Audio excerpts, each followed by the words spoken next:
السلام عليكم ورحمة الله وبركاته. الحمد لله رب العالمين، والصلاة والسلام على سيدنا محمد سيد المرسلين وعلى آله وصحبه أجمعين. أما بعد. Alhamdulillah, di malam hari ini kita sama-sama bersyukur pada Allah Subhanahu wa taala selimpahan nikmat karunia serta inayah yang Allah berikan kepada kita sehingga kita mampu melakukan aktivitas ibadah dalam bulan suci Ramadan ini karena iman, ihtisaban, dan insyaallah kita akan meraih pengampunan dari Allah Subhanahu wa taala. Salat beriring salam mari kita sampaikan kepada junjungan Nabi besar kita Muhammad sallallahu alaihi wasallam. Semoga kita semua berharap mendapat syafaatnya nanti di yaumil qiyamah. Di dalam Al-Qur'an Allah berfirman, Bismillahirrahmanirrahim, Qul bifadlillahi wa birahmatihi fabidzalika falyafrahu huwa khairum mimma yajma'un. Qul, katakanlah, dengan karunia dan rahmat Allah, dengan itu hendaklah kalian bergembira. Karunia dan rahmat Allah lebih baik dari apa yang kalian kumpulkan. Apa karunia dan rahmat Allah? Hadir kita di sini karunia dan rahmat Allah. Tanpa karunia dan rahmat Allah, nggak bisa kita hadir di sini. Kita bisa menyambung tali silaturahim karena karunia dan rahmat Allah. Kita bisa membaca Al-Quran pun karena karunia Allah dan rahmat Allah Subhanahu wa taala. Karena itu Allah siapkan 1 bulan untuk kita berpuasa dan kita melaksanakan dan melakukan aktivitas di malam hari, sholat tarawih, membaca Quran, infak sedekah. Di akhir nanti kita mengeluarkan zakat. Itu pun karunia Allah. Karena itu kita bergembira dengan karunia yang Allah siapkan ini semua.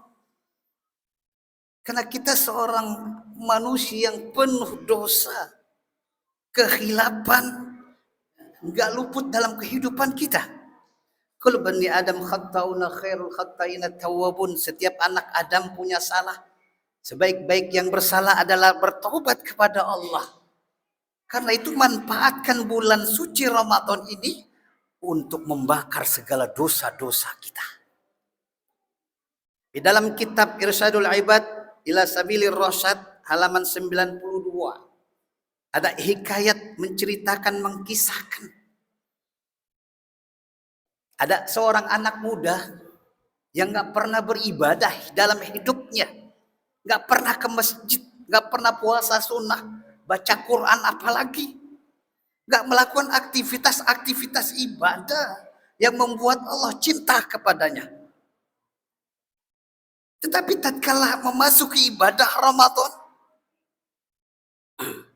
dia sucikan dirinya, zayyana nafsahu bithiyabil fakhirah.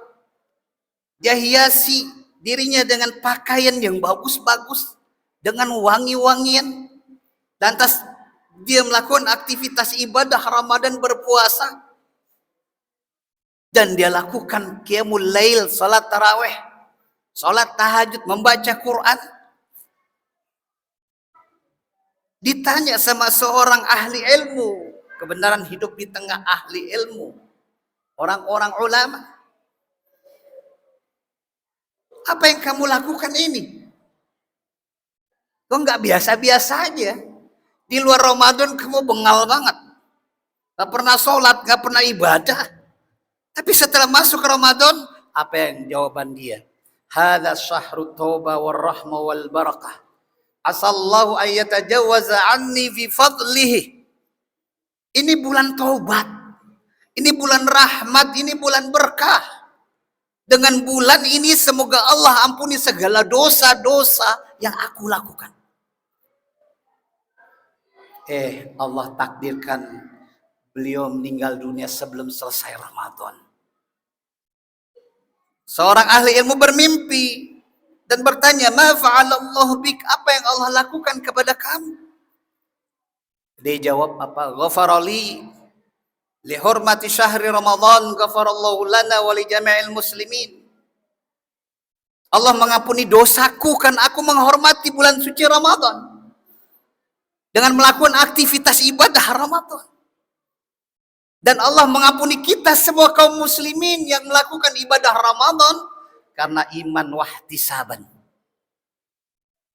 Masuk surga anak. Jadi bulan Ramadan bulan taubat. Allah katakan, "Qul ya ibadiyalladzina asrafu." Hai hamba-hambaku yang melampaui batas, yang berbuat zalim kepada dirinya, ala anfusihim la taqnatu mir rahmatillah. Jangan kalian putus asa kepada rahmat Allah. Innallaha la yaghfiru dzunuba jami'a. Allah akan mengampuni segala dosa kamu semua. Maka kata seorang ulama, Imam Ibnu Rajab, beliau mengatakan, "Wa'lam, ketahuilah annal mu'min, bahwasanya orang mukmin itu yajtami'u lahu fi syahri Ramadan jihadani li nafsi."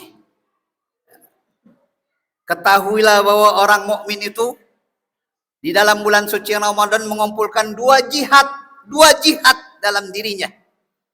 Jihadun bin nahari ala siyam wa jihadun bil laili ala siyam ala al-qiyam.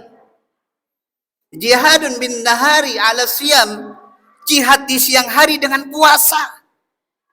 Wa jihadun bil lail ala al-qiyam, jihad di malam hari dengan ibadah, salat qiyamul lail atau salat tarawih. Ini jihad kita. Karena di siang hari kita berjihad menahan lapar, dahaga. Bahkan Imam Ali mengatakan, "An-siyama laisa minat ta'ami was-syarab." Bahwa sesungguhnya puasa itu bukan menahan lapar dan minum saja. Bocah juga bisa, Bapak Ibu. Usia 10 tahun menahan lapar, minum bisa.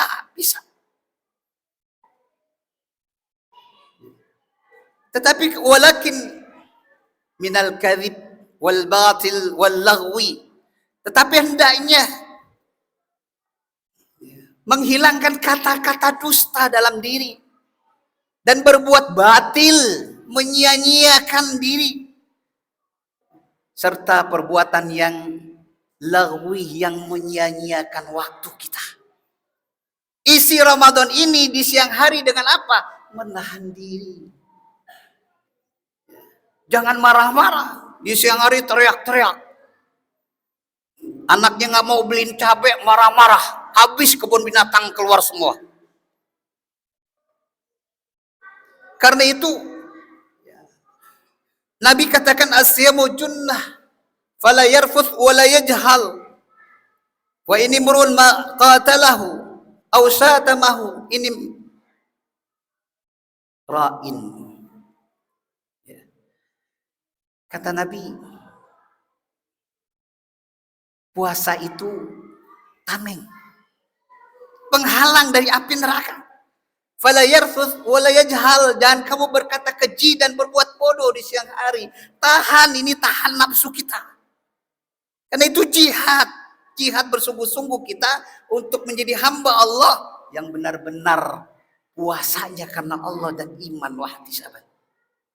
Wa ini merun qadalahu, kalau ada orang yang ingin mengajak berkelahi, ausatamahu, mencaci maki, katakan ini saim, saya sedang puasa mas, sedang puasa.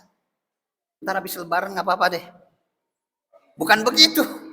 Artinya puasa mencegah kita agar tidak mudah marah. Setelah habis puasa bisa kita tahan agar kita tidak bisa marah. menahan marah. Luar biasa hebatnya puasa. Maka kata Nabi, dilanjutkan dalam hadits qudsi ini, wa yatruku ta'ama wa syarabahu wa syahwatahu min ajri asyamu li wa ana ajzibi. Hambaku meninggalkan minum, makan dan syahwat keinginannya kepada istrinya itu karenaku. Aku yang akan membalasnya dan puasa untukku, kata Allah. Artinya apa? Artinya puasa itu pahalanya tanpa batas. Allah yang sendiri yang akan melakukan pahala yang kita Allah berikan tanpa batas itu. Subhanallah. Karena sungguh-sungguhlah kita beribadah. Di malam hari pun kita qiyamul lail sampai akhir menjelang 10 terakhir Ramadan nanti. Jangan kendur, tumbuhkan semangat. Azamkan beli baju lebaran sekarang. Azamkan belanja ibu-ibu sekarang. 10 terakhir buat i'tikaf. Buru Ramadan dengan amal saleh. Buru Lailatul Qadar dengan amal saleh. Dengan amal saleh. Saya tidak lama-lama, sebelum saya akhiri ada kisah cerita yang menarik. Kalau kita istiqomah, kita menjadi hamba Allah yang la'allakum tattaqun, bertakwa kepada Allah Subhanahu wa taala. Istiqomah kunci kita sukses dunia dan akhirat. Jadilah seorang pelajar yang istiqomah. Jangan jadi pelajar yang mulia. Mulia itu muncul karena istiqomah. Istiqomah akan muncul berbagai macam kebaikan dalam diri kita. Muhammad Al-Fatih, seorang komandan perang 21 tahun usianya, bisa menaklukkan benteng Bizantium. Suatu ketika ditaklukkan benteng itu dan sholat Jumat pertama kali di Bizantium saat itu. Beliau suruh prajuritnya berdiri semua. Kita akan cari pemimpin khutbah dan imam khutbah Jumat. Beliau nggak serta-merta jadi seorang pemimpin. Oh, saya pemimpin, saya aja yang jadi imam. Enggak. Mari kita cari. Dengarkan saya. Siapa di antara kalian yang akil balik sampai sekarang meninggalkan sholat fardu, sholat berjamaah? Kalau yang meninggalkan silakan duduk pada posisi berdiri prajuritnya. Subhanallah, tidak ada yang duduk, berdiri semua. Artinya mereka prajurit yang hebat dan kuat. Kenapa sholat fardu nggak pernah mereka tinggalkan? Berjamaah di masjid lagi, kecuali uzur, kecuali sakit. Kedua, siapa di antara kalian yang akil balik sampai sekarang melakukan sholat rawatib, ba'da dan qobliyah? Kalau yang meninggalkan, silakan duduk. Ada yang duduk, ada yang masih berdiri. Dan yang ketiga, siapa di antara kalian yang akil balik sampai saat ini meninggalkan sholat tahajud 1 rakaat saja? 1 rakaat saja. Subhanallah. Beliau memandang tidak ada yang berdiri, semuanya duduk. Siapa yang berdiri? Muhammad Al-Fatih, seorang pemimpin layak jadi imam dan khutbah pada saat itu. Kenapa? Istiqomah. Istiqomah. Semoga kita semua menjadikan ibadah Ramadan ini tidak kita jadikan cuma hanya seremonial, aktivitas tahunan saja. Jadikan Ramadan ini Ramadan terakhir kita. Karena kita belum tentu bisa berjumpa dengan Ramadan akan datang. Karena usia hanya Allah Subhanahu wa taala yang tahu. Itu saja yang dapat saya sampaikan. Assalamualaikum warahmatullahi wabarakatuh.